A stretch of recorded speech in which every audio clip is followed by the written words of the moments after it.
Last month, I tried to read a book I used to love. 15 pages in, I realized I hadn't absorbed a single sentence. My eyes were moving. My mind was somewhere else entirely. Nowhere specific, just gone. I used to think this meant I was lazy, or that I'd just lost interest in reading. Then I heard a term that made it click instantly: brain rot. Turns out my attention span wasn't gone. It had just been trained to expect something completely different.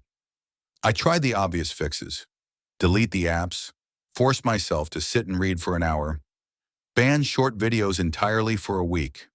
For the first day or two, it felt almost painful, like my brain was actively looking for the next quick hit and couldn't find one. By day 3, I usually gave in. I told myself I just didn't have the discipline for deep focus anymore. Here's what I didn't understand back then. Brain rot isn't really about watching too much low-quality content. It's about what that content trains your brain to expect. Constant novelty every few seconds with zero effort required. When you spend hours a day feeding your attention that pace, anything slower, a book, a conversation, a task that takes real thought, starts to feel almost physically uncomfortable.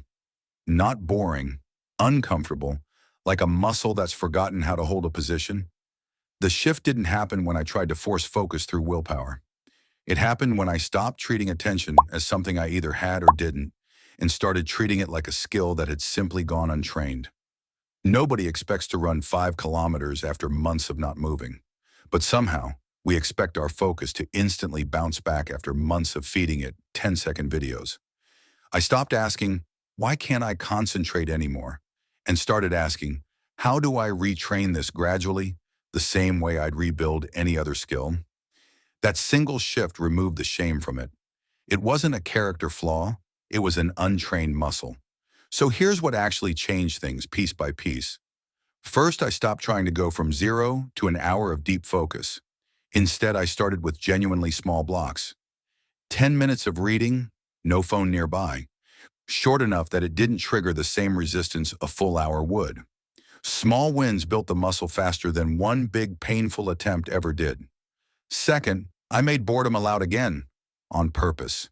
No phone during small in-between moments. Waiting in line, sitting on a bus, the first few minutes after waking up. These tiny gaps used to be exactly where I'd reach for quick stimulation.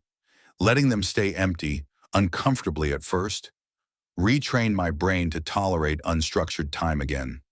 Third, and this mattered most, I stopped treating every dip in focus as proof that it wasn't working. Some days felt easier than others. I used to take a bad focus day as a sign to give up entirely. Now I just treat it like a rough workout, not a failure, just a normal part of rebuilding something that takes time. I still catch myself reaching for my phone out of habit sometimes. That part hasn't fully disappeared, and I don't think it's supposed to. What changed is that I can sit through a slow chapter, a full conversation, a quiet hour, without that itch taking over completely. It came back gradually, not because I found more willpower, but because I finally trained it like the skill it actually is.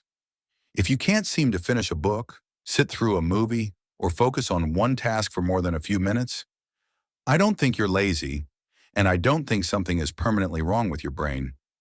I think your attention got trained for speed, and it can be retrained for depth, slowly in small blocks, the same way any skill comes back. Start small. Let boredom exist again, on purpose. And don't treat a hard focus day as proof it's not working. If this resonated, share it with someone who can't seem to finish a book anymore either. And if you want more of this, real talk, small changes, no guilt trips, I'll see you in the next one.